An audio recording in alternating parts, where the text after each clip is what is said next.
Viral momen wanita borong dagangan pedagang kaki lima yang numpang berteduh, banjir doa. Beredar di media sosial sebuah video yang memperlihatkan momen wanita memborong dua pedagang kaki lima yang awalnya numpang berteduh di depan rumah.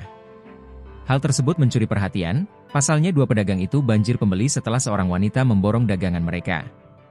Dalam video yang diunggah oleh pemilik akun Instagram CEO_Smoting Korea, terlihat dua orang pedagang kaki lima sedang beristirahat di depan rumah berwarna abu-abu dan hitam.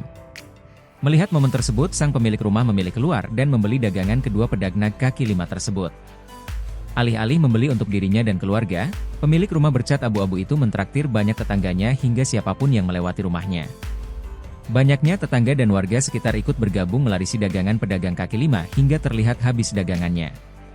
Kebaikan wanita itu pun mengundang banyak komentar dari warganet, lantaran telah membantu pedagang kaki lima dan menyenangkan tetangga. Namun hingga kini belum diketahui pasti di mana video ini diambil, kendati begitu pemilik rumah tersebut kini mendapat pujian hingga doa positif dari warganet. Download Tribun X sekarang, menghadirkan lokal menjadi Indonesia.